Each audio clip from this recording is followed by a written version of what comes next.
De ahora en adelante, cada vez que se trabaje con Europa en el fútbol y en cualquier deporte, hay que tener cuidado porque vamos a entrar en zonas grises y donde los riesgos que normalmente asumimos en algunos casos pueden ser mayores. Algún contrato de TPO que hagan entre clubes de Sudamérica y de Europa pudiera estar en esta zona gris, lo que significa que si no te pagan esos derechos económicos, usted tendría que no solo ir a la FIFA, no solo ir al TAS, sino que probablemente tenga que ir a tribunales europeos a terminar de validar su derecho, lo que implementaría que un caso de 1 año y medio pase a 12 o 13 años. Así que hay que tener cuidado con lo que se hace ahora y hay que saber asumir riesgos dentro del fútbol, porque eso es lo que nos trae el caso Serene.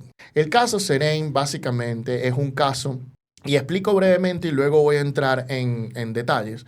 Es un caso donde un fondo de inversiones compró un porcentaje de jugadores de un equipo en Bélgica, 30%, pagando $300,000, y además posteriormente compró un 25% de un nuevo jugador, pagando 50,000 euros, perdón, y en ese sentido, FIFA encontró que estaban violando una de sus disposiciones, los sancionó, ellos apelaron dentro de FIFA, volvieron a perder, luego llevaron su caso al Tribunal de Arbitraje Deportivo y ahí estaba el abogado que ha cambiado el fútbol varias veces. Jean-Louis Dupont, el abogado de Bosman, el abogado de Diarra y el abogado del caso Serene. Y él alegó que se estaba violando con estas prohibiciones de FIFA, normativa europea como tal. El tribunal agarró, aceptó como hace el TAS y analiza la normativa directamente de un país y dijo, bueno, vamos a analizar si se viola esa normativa europea. Con varios juristas europeos encontraron de que no se violaba esa normativa europea. Él volvió a impugnar ese laudo ante el Tribunal Federal Suizo diciendo se viola el orden público europeo. El Tribunal Federal Suizo dijo aquí no se está violando.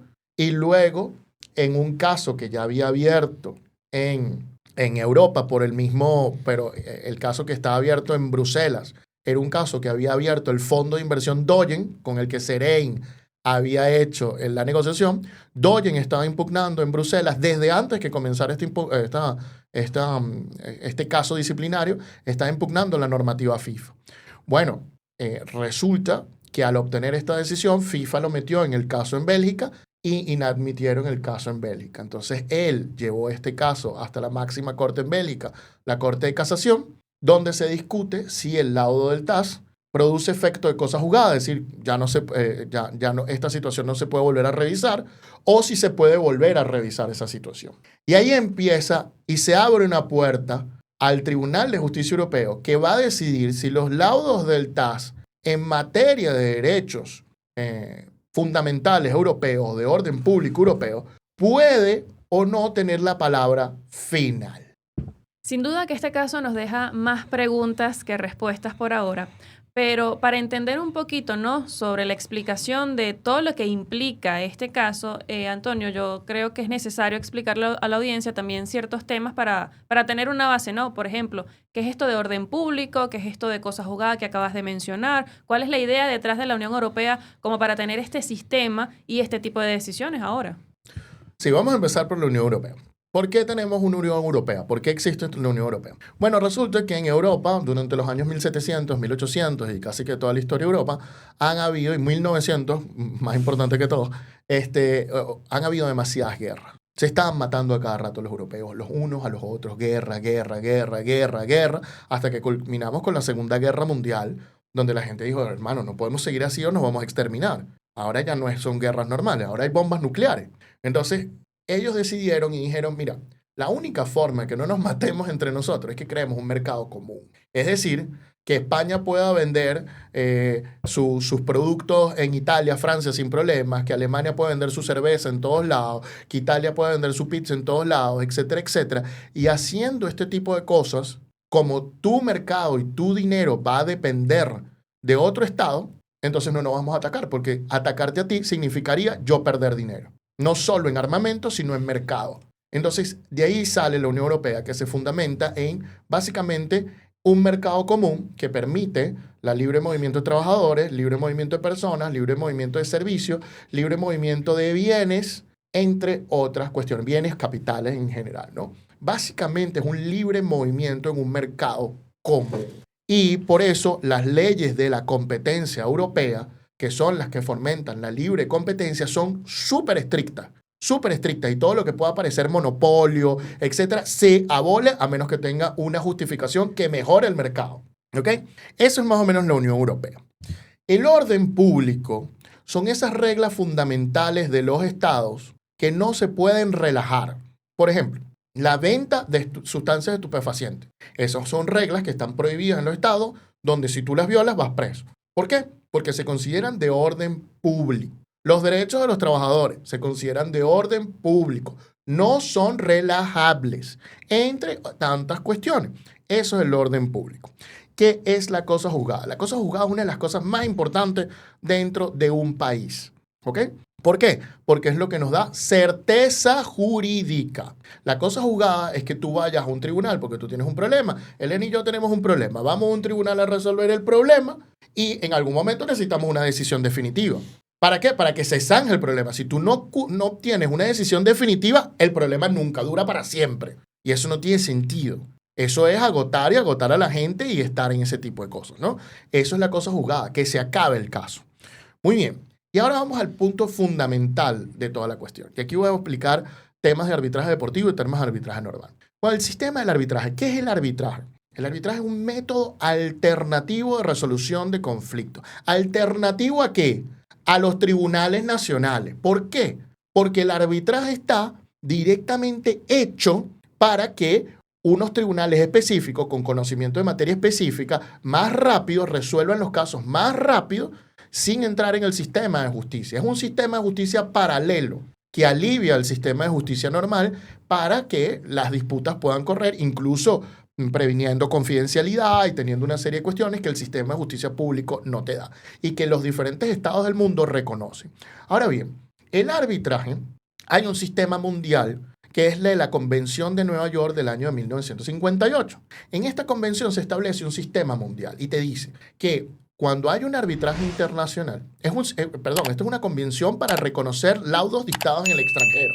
Es muy importante aclarar eso, es decir, digamos que un laudo se produce en Suiza, como en el caso del deporte, y ese laudo después tiene que ser reconocido en Argentina, en Brasil, en Chile, para que pueda tener plena validez como tal, ¿no?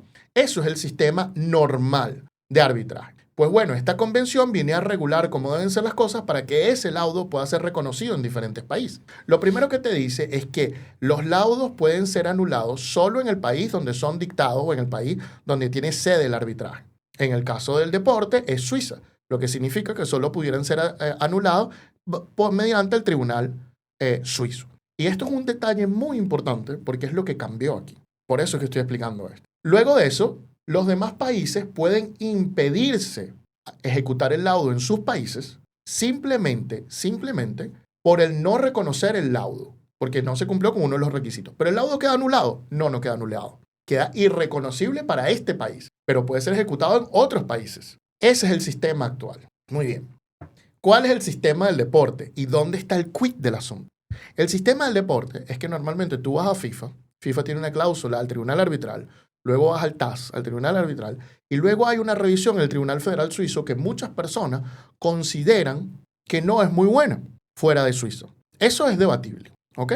Ahora bien, significa que después ese laudo puede ejecutarse en cualquier parte del mundo, sin volver a revisarse, a menos de que en tu país no lo reconozcan. Y ahí es donde está el punto importante, que es lo que la Unión Europea no quiere. La Unión Europea teme de que se discutan cuestiones europeas y que eso no pueda ser reabierto y revisado por un juez europeo. Y que tú estés bypaseando o circunviniendo a la Comunidad Europea a través de este sistema arbitral. Eso es donde viene el punto del asunto. Y la consecuencia de la decisión es decirte, cuando estas decisiones tengan que ver con el deporte, como un tema económico, que es cuando Europa las puede revisar, porque es un tema de mercado, para que tengan fuerza de cosa juzgada, tiene que ser revisada por un tribunal europeo como tal. De eso es lo que está diciéndote la sentencia del caso Serein. Que tú, Tribunal Federal Suizo, no cierras la instancia de revisión. La instancia de revisión queda abierta una vez más para que los jueces europeos, vinculados a la Corte de Justicia Europea, puedan volver a revisar. ¿Qué es lo que está diciendo en el fondo? Esto es una pelea política entre la Unión Europea y FIFA, donde lo que está diciendo, y que usan al TAS en el medio, donde lo que te está diciendo la Unión Europea es, no te vas a escapar de mis normativas. Yo te voy a poder siempre revisar.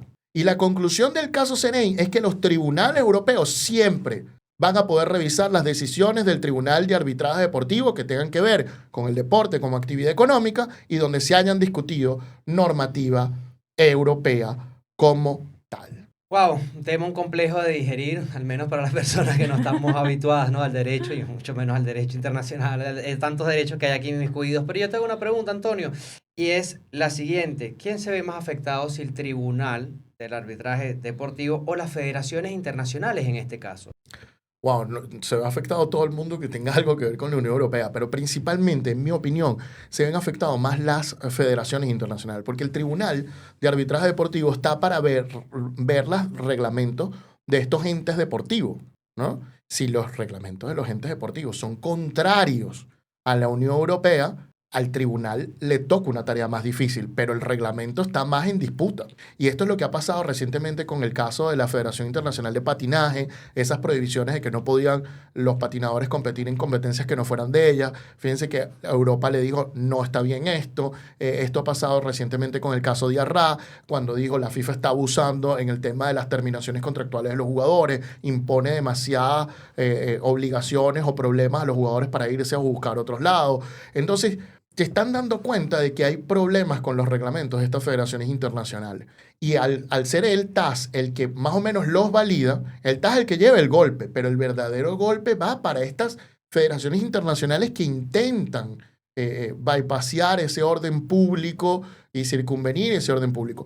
Es cuestionable ese orden público en el sentido de que hay mucha gente que dice, bueno, pero es que ellos no saben de deporte, ¿por qué se tienen que meter aquí? Oye, yo te digo una cosa, yo creo que las decisiones, al menos la de patinaje y la del caso de Arra, están haciendo un mundo un poco más justo. Así que yo no sé si decir que la Corte de Justicia Europea está equivocada en ese sentido, ¿no? Pero en teoría, para mí, la respuesta es que el golpe mayor es para las federaciones internacionales que tardaban muchos años en cambiar sus normativas y que ahora va a ser mucho más fácil con la aclaración que dio esta decisión. A eso iba, Antonio. ¿Crees que a partir de este caso se marque un precedente y ahora instituciones o jugadores, cuando vean un laudo o un fallo, prefieran ir a un tribunal de la Unión Europea como para tratar de anular esa decisión? Porque lo que manda el mensaje aquí del Tribunal de la Unión Europea es que, bueno, yo en función de promover la libre competencia, el libre mercado, no voy a permitir que una institución privada o el tribunal de una institución privada esté por encima del derecho nacional o el derecho europeo. Entonces, esto puede marcar un antecedente para que ahora jugadores y clubes no solo se conformen con la decisión del TAS, sino que, bueno, digo, yo no me voy a tomar esto como la palabra final, ahora voy a ir a un tribunal de la Unión Europea. Brandon, no lo sé. Es muy complicado. La decisión ha levantado un polvero. Hay algunos que la interpretan como que, bueno, es una decisión que no cambia mucho porque ya estas cosas existían. Hay otros que la interpretan como sí cambia mucho porque abre la oportunidad que no haya una decisión definitiva en temas europeos. Es difícil, va a tener que ser visto caso por caso y estoy seguro que hay gente que va a intentar como aprovecharse de esto porque uno de los quid más importantes de esta decisión, y esta pregunta me permite responderlo, es que tú puedes pedir medidas cautelares. Entonces, imagínate tú que vas a FIFA, luego vas al TAS, es un caso que tiene que ver con alguna normativa europea, luego vas al Tribunal Federal, tú dices, ya terminé, y de repente la persona en Europa o el jugador o el club en Europa te dice, no, ya va. Es que esta decisión con todo y eso no va de acuerdo a las cuestiones europeas, mete una demanda, pide unas medidas cautelares y de repente se las otorga y de repente no puedes cobrar después de 1 o 2 años. Hay ese riesgo. ¿Le van a conceder las medidas cautelares? Va a depender del caso en específico. ¿Se va a dar cuenta que está abusando en ese caso hipotético? Oye, un tribunal normal debería darse cuenta que están abusando y que no debería permitir este tipo de cosas. Y ahí está el tema, ¿no? Que antes un laudo, por lo menos en Bélgica, se reconocía prácticamente como cosa juzgada y hoy en día se le está diciendo desde arriba a Bélgica, ya no puedes reconocer ese laudo como cosa juzgada si trata de derechos europeos. Ahora tienes que revisarlo y revisarlo bien, a profundidad, para ver si se está cumpliendo con el derecho europeo o no, y esa es tu obligación. Y si hay una norma que choca contra eso que yo te estoy diciendo, desaplicas esa norma. Yo no soy especialista en derecho europeo, pero veo que puede generarse un pequeño problema en alguna pequeña cantidad de casos, por lo cual hay que estar cuidadosos cuando se está transfiriendo jugadores a Europa o con ciertas cláusulas, con ciertas cuestiones, porque pueden haber problemas a futuro. Pueden haber problemas a futuro. Bueno, siempre hay que estar pendiente de todo, ¿no? Pero ahora hay que estar pendiente de un ítem más. Ese es el asunto. Y siempre va a haber problemas, pero estamos aquí nosotros los abogados para resolverlos, ¿no? Y también para estudiar este tipo de casos que nos dejan, oye, un montón de escenarios. Pero fíjate, este escenario en particular, en un caso hay una parte que es europea. ¿Tú crees que este precedente le da una carta blanca o le da una opción a esa parte europea para decir, se está violando el orden público europeo y así evitar cumplir con las decisiones en un caso en particular? No, en mi opinión no es tan sencillo. Hay que ver la materia que se está tocando, ¿no? Hemos visto recientemente que una de las materias que estaban contra del orden europeo es la terminación de contratos y todas las obligaciones que se le imponía al jugador si él terminaba el contrato. No puedes conseguir equipo fácilmente, tienes que pagar una indemnización, vas a estar suspendido entre 4 y 6 meses. O sea, eran muchas cuestiones. Eran muchas cuestiones y la Unión Europea dijo, mira, estás loco, eso va en contra del libre movimiento de trabajadores, va en contra de nuestras políticas aquí y eso no es legal. Y entonces FIFA ha tenido que ir cambiando este approach, ¿no? Teniendo en cuenta esa situación, pareciera que son temas específicos. El problema es saber qué compone el orden público europeo. En primera instancia sabemos que los derechos pro competencia y además tenemos también el tema del libre movimiento de trabajadores, libre movimiento de bienes, libre movimiento de personas, libre movimiento de servicios. Tenemos en cuenta que incluyen estos 4 derechos. Esto es lo que nos ratifica esta decisión también. Pero, por ejemplo, nosotros no somos abogados europeos. ¿Cómo vamos a saber ciertas cosas que infringen la normativa de la Comunidad Europea y que FIFA hace y que nosotros de repente no sabemos? Menos mal que tenemos un montón de colegas europeos que siempre están y son muy generosos con nosotros conversando y hablando de estos temas.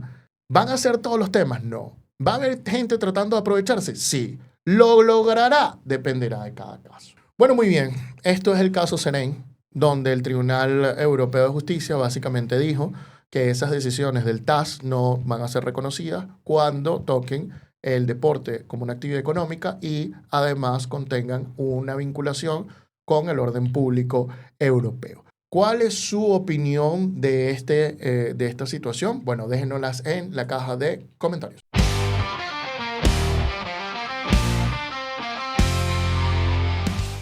Esto es el precio del deporte.